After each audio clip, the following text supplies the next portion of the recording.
پل صراط کو لے کر بہت سے سوالات ہمارے ذہنوں میں گردش کرتے رہتے ہیں کہ اس روز ہم سب کے ساتھ کیا ہوگا؟ کیا ہم اس سے گزر پائیں گے بھی یہ نہیں؟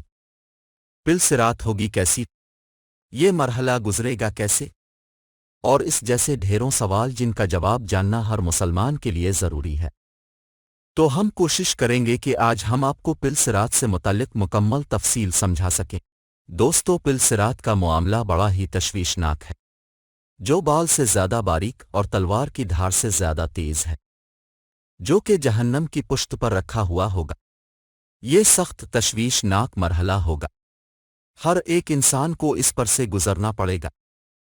حضرت سیدنا حسن بصری رحمۃ اللہ علیہ نے ایک آدمی کو دیکھا کہ وہ ہنس رہا ہے، اپنے فرمایا، اے نوجوان، کیا تو پل صراط سے گزر چکا ہے؟ اس نے عرض کیا، نہیں۔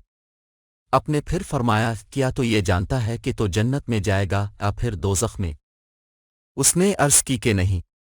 اب رحمۃ اللہ علیہ نے فرمایا، پھر تیرا یہ ہنسنا کیسا ہے؟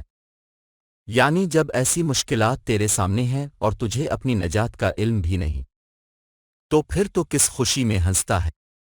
اس کے بعد کسی نے بھی اس آدمی کو ہنستے ہوئے نہیں دیکھا۔ حضرت سیدنا عبداللہ بن مسعود رضی اللہ تعالیٰ عنہ فرماتے ہیں کہ تعجب ہے اس ہنسنے والے پر جس کے پیچھے جہنم ہے، اور حیرت ہے اس خوشی منانے والے پر جس کے پیچھے موت ہے۔ المومنین حضرت سیدنا حفصہ رضی اللہ تعالیٰ عنہا سے مروی ہے کہ حضور اکرم صلی اللہ علیہ وآلہ وسلم کا فرمان ہے، جو غزوہ بدر اور حدیبیہ میں حاضر تھے انشاءاللہ وہ آگ میں داخل نہیں ہوں گے۔ پھر آپ رضی اللہ تعالیٰ عنہ نے فرمایا، میں نے عرض کیا، یا رسول اللہ صلی اللہ علیہ وآلہ وسلم، اللہ تعالیٰ قرآن پاک میں ارشاد فرماتا ہے، اور تم میں سے ایسا کوئی آدمی نہیں ہوگا جس کا گزر دوزخ پر نہ ہو۔ تمہارے رب کے ذمے پر یہ ضرور ٹھہری ہوئی بات ہے۔ اس پر آپ صلی اللہ علیہ وآلہ وسلم نے فرمایا، کیا تم نے نہیں سنا کہ اللہ تعالیٰ نے یہ بھی ارشاد فرمایا ہے، اور پھر ہم گھر والوں کو بچا لیں گے اور ظالموں کو اس میں چھوڑ دیں گے۔ اس روایت سے معلوم ہوا کہ ہر انسان کو دوزخ پر سے گزرنا ہوگا۔ خوف خدا رکھنے والے مسلمان بچا لیے جائیں گے اور مجرم اور ظالم لوگ جہنم میں گر پڑیں گے۔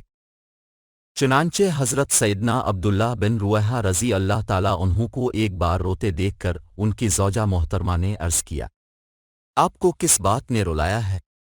آپ رضی اللہ تعالیٰ عنہ نے فرمایا، مجھے اللہ پاک کا یہ فرمان یاد آ گیا، اور تم میں کوئی ایسا نہیں ہوگا جس کا گزر دوزخ پر نہ ہو۔ یوں یہ تو جان لیا کہ میں نے دوزخ پر سے گزرنا ہی گزرنا ہے، لیکن میں یہ نہیں جانتا کہ میں نجات حاصل کر سکوں گا یا پھر جہنم میں گر پڑوں گا۔